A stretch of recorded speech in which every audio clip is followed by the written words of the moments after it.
Mungkin kalau jiwa ini butuh fatwa, ya. Butuh memang pemerintah kita yang mengizinkan kita untuk pergi, dibuka itu berbeda, gitu kan? Ini yang bisa kita lakukan. Ini jawaban yang pertama. Jawaban yang kedua, kalau kenapa pemimpin-pemimpin muslim tidak bersatu dan menyerang balik? Ini jawabannya bukan di tangan saya, ikhwan akhwat sekalian. Jawabannya ada di tangan para pemimpin itu yang akan diminta tanggung jawab pada hari kiamat. Semua pemimpin muslim sekarang akan diminta pertanggungjawaban hari kiamat. Bagaimana bisa dia lihat saudaranya di sana, dia punya kekuatan militer, dia punya ekonomi, kenapa dia tidak maju? Sayangnya pemimpin kita sekarang ini beda sekali dengan Abu Bakar, beda sekali dengan Umar. Abu Bakar itu sebenarnya Nabi SAW ada 2 kelompok muncul pada saat itu. 3 kelompok malah sekaligus. Yang pertama penolak pembayar zakat. Mengaku muslim tapi mereka mengatakan sudah Rasulullah sudah meninggal. Nggak ada lagi zakat. Zakat kami cuma berikan kepada Nabi. Nabi meninggal nggak usah bayar zakat. Berarti rukun Islam yang ketiga mau dihapus sama mereka.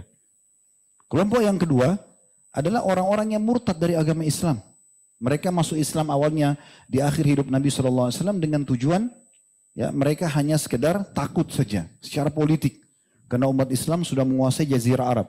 Mereka Muslim imannya banyak yang murtad. Kelompok ketiga munculnya Nabi palsu, Musailam al-Kadzab dan Aswad al-Unsi. 3 kelompok besar di Jazirah Arab yang muncul. Waktu itu kekuatan umat Islam tidak lebih daripada 20 sampai 25 ribu pasukan. Semua yang produktif, prajurit yang produktif. Sisanya orang tua sama anak-anak kecil. Apa yang terjadi? Abu Bakar langsung membentuk pasukan di awal khilafahnya beliau. Lalu kemudian mengutus untuk menyelesaikan 3 perkara ini. Sampai Umar saja yang sangat tegas.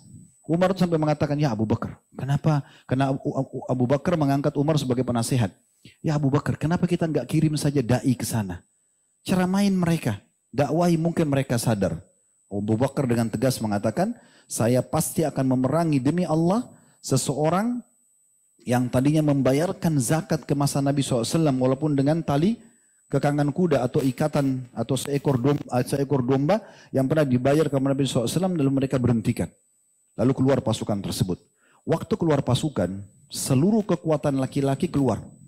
Tertinggal saja di Madinah itu beberapa orang tua kebanyakan dan wanita. Yang tinggal di sana Abu Bakar sama Umar sebagai khalifah dan wakilnya. Kemudian juga beberapa sahabat yang memang disuruh oleh Abu Bakar mengurus Baitul Mal, mengurus beberapa hal yang berhubungan dengan keperluan kaum muslimin. Waktu itu sempat muslimin khawatir jangan sampai Madinah diserang. Ini kosong, gak ada pasukan. Tapi ternyata dengan niat yang tulus untuk membela Islam, membela agama Allah SWT ini yang terjadi justru musuh-musuh di luar sana berpikir gak mungkin Madinah kosong. Gak mungkin Raja Muslim mengutus pasukannya sementara membiarkan kandang dia sendiri Madinah itu kosong. Maka dengan itu mereka khawatir menyerang Madinah dan akhirnya Allah berikan kemenangan di tangan Abu Bakar. Dan ulama mengatakan jasa Abu Bakar yang luar biasa. Di masa hidupnya walaupun cuma 2 tahun dia telah menyelesaikan 3 perkara besar ini. Perkara pertama adalah semua penolak zakat diperangi dan harus tunduk kepada hukum Allah. Dan rukun Islam tidak jadi dihapus oleh mereka. Orang-orang yang murtad diperangi. Itu juga dengan para nabi-nabi palsu. Semuanya diperangi akhirnya 2 orang ini. Aswad al-Unsi dan Musailam al-Kadzab meninggal di masa dia. Di zaman Umar juga begitu. Di zaman Umar tidak ada satupun orang non-muslim yang berani mengganggu umat Islam. Mengganggu saja nggak mungkin. Mereka segan. Zaman Uthman, zaman Ali, semua begitu. Ini kalau pemimpinnya seperti itu. Kalau pemimpin yang zaman sekarang kita tidak tahu. Cuma memang di satu sisi teman-teman sekalian kita jangan terlalu lancang juga berlebihan dalam berbicara tentang para pemimpin muslim. Kita tidak tahu apa yang sedang terjadi. Kita kan ini orang luar ya. Mereka yang sedang berada di satu ranah politik itu kita tidak tahu. Mungkin ada pertimbangan-pertimbangan tertentu di mana mereka belum menyerang. Kita tidak tahu apa yang sedang terjadi. Tapi kita berharap Allah berikan mereka hidayah sehingga mereka peduli.